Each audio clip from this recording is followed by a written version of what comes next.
ಏ ಒಂದ್ ನಿಮಿಷ ಗುರು, ಲಾಲ್ ಬಾಗ್ ಕೆರೆಯಲ್ಲಿ ಬಂದ್ ಕಸ ಬಿಸಾಕ್ತಿದ್ದೀರಾ ಹೇಗೆ?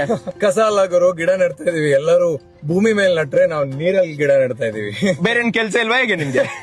ಇಲ್ಲಿ ನೀರಿನ ಗುಣಮಟ್ಟನ ಹೆಚ್ಚು ಮಾಡ್ಲಿಕ್ಕೆ ಅಂತ ನಾವು ನೀರಲ್ಲಿ ಗಿಡ ನೆಡ್ತಾ ಇದೀವಿ. ಸೊ ದಟ್ ಈ ಬೇರ್ಗಳೆಲ್ಲ ಹೋಗಿ ನೀರಲ್ಲಿರೋ ನ್ಯೂಟ್ರಿಯೆಂಟ್ಸ್ ಎಲ್ಲ ತಗೊಂಡು ನೀರಿನ ಗುಣಮಟ್ಟ ಚೆನ್ನಾಗಿ ಮಾಡುತ್ತೆ. ಓ ಇಷ್ಟೇನಾ? ಇಷ್ಟೇ ಅಲ್ಲ, ಅಲ್ಲಿ ಫೌಂಟೈನ್ ನೋಡ್ತಾ ಇದೆಯಲ್ಲ, ಆ ಫೌಂಟೈನ್ ಬಂದು it's not a fountain, it's actually an aerator.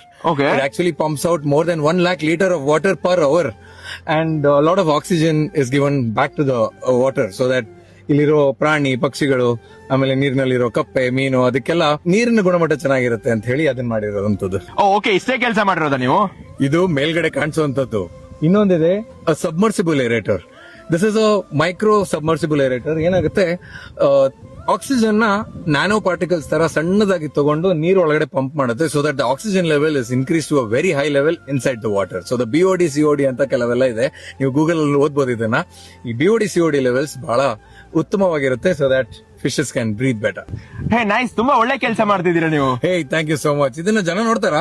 ಹೌದು ನೋಡ್ತಾರೆ. ಹಾಗಾದ್ರೆ ಅವ್ರಿಗೊಂದ್ ಸ್ವಲ್ಪ ಶೇರ್ ಮಾಡ್ಲಿಕ್ಕೆ ಹೇಳಿ ಆಯ್ತಾ. ನಾವು ಇನ್ನು ಇದೇ ತರ ಬೆಂಗಳೂರಲ್ಲಿ ಬರೋ ಕೆರೆಗಳ ನೀರಿನ ಗುಣಮಟ್ಟ ಎಲ್ಲ ಫಸ್ಟ್ ಕ್ಲಾಸ್ ಆಗಿ ಇಟ್ಕೋಬೇಕು ಅಂತ ಆಸೆಯಲ್ಲಿದ್ದೀವಿ.